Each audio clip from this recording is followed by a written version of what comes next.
जय श्री गोरक्ष। प्रिय श्रोताओं, आप सुन रहे हैं स्कंद पुराण और आज आप सुनेंगे स्कंद पुराण का भाग 119 तथा वैष्णव खंड का भाग 28। पिछले भाग में आपने सुना कि यमराज भगवान श्री विष्णु के पास आकर अपनी समस्या रखते हुए बोले कि हे लक्ष्मीपति, जब आप यहाँ इस स्थान पर सभी को मोक्ष प्रदान करते हैं तो मैं ये जानना चाहता हूँ कि इस यहाँ क्षेत्र का प्रमाण और यहाँ निवास करने का फल आदि सब बातें मुझे विस्तार पूर्वक बताएं। आदेश। तब लक्ष्मी देवी ने कहा, यह किताब पिछले भाग की शेष किताब इस भाग में सुने। लक्ष्मी ने कहा कि ये सूर्यनंदन यमराज, जब समस्त चराचर जगत नष्ट होकर प्रलय काल के समुद्र में डूब चुका था, उस समय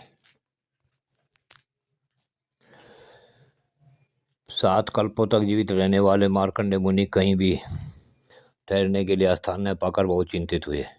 उन्हें कहीं भी शांति नहीं मिली।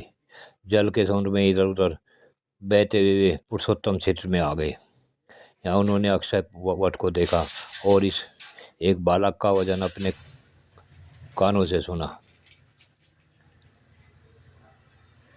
मार्कंडेय, शोक न करो, मेरे पास आकर अपने अनुपम दुख को छोड़ दो। ये विचित्र वचन जिनके सुनाई देने की कोई आशा नहीं थी, सुनकर मार्कंडेय मुनि को बड़ा आश्चर्य हुआ।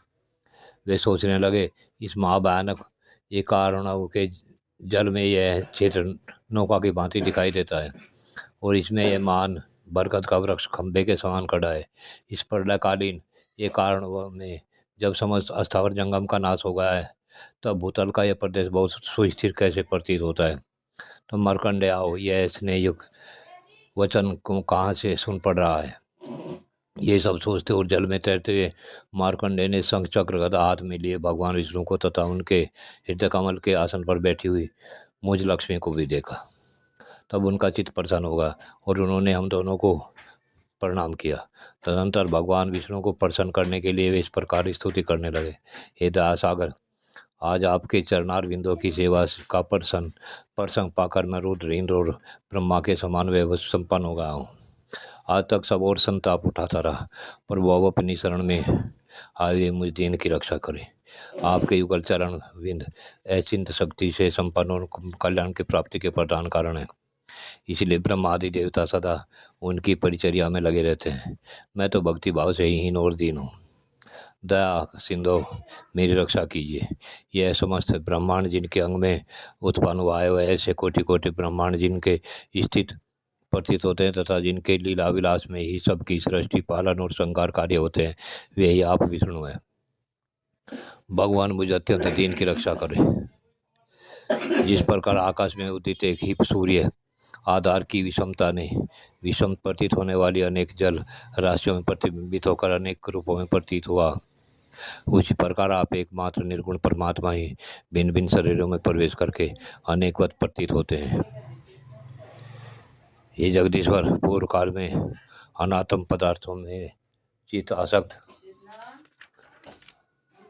होने के कारण जो मैंने आपके चरण बिंदु का सेवन नहीं किया, इसलिए भगवत द्विमुख कर्म से मुझे भयंकर परिणाम भोगना पड़ा। हे दया सागर,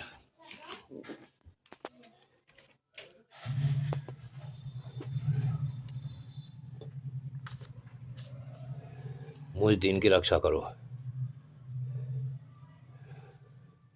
आपको नमस्कार है। सर्वव्यापी जगन्नाथ, मेरी रक्षा कीजिए। मैं संसार समुद्र में डूबा हुआ हूँ। गोविंद, अपनी कृपा कटाक्ष पूर्ण दृष्टि से मेरी ओर देखकर इस भव सागर से मेरा उद्धार कीजिए। इस प्रकार स्तुति करते हुए महर्षि मार्कंडेय को कृपा दृष्टि से देखकर भगवान नारायण इस प्रकार बोले, हे विप्रवर,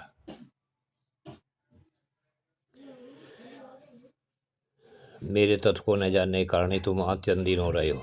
तुमने अत्यंत दुष्कर तप का अनुष्ठान किया है, किंतु उससे केवल दीर्घजीवी हुए हो।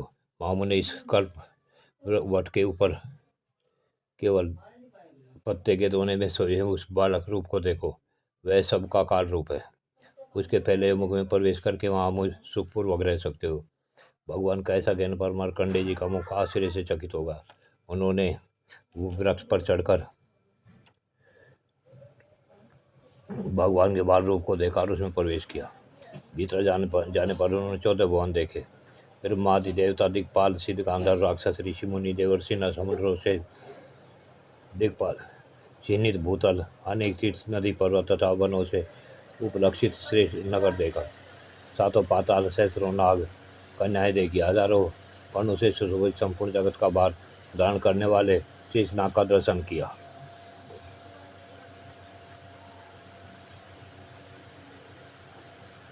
कहीं उस बालक के उदर का अंत नहीं मिला। तब पुण्यकंठ मार्ग से बाहर निकलकर उन्होंने मेरे साथ पुरुषोत्तम भगवान विष्णु का दर्शन किया।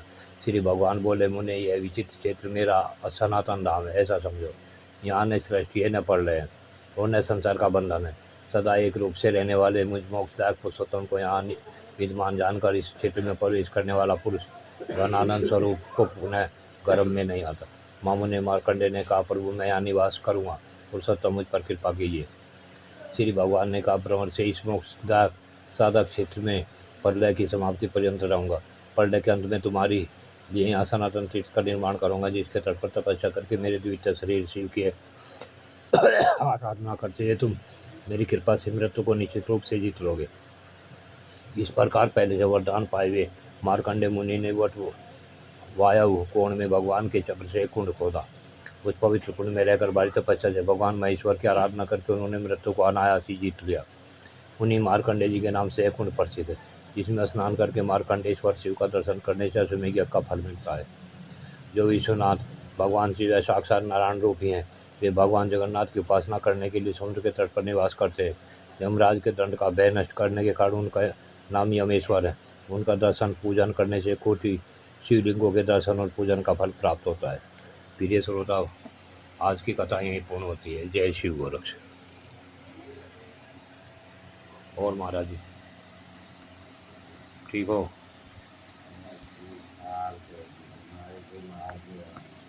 हैं?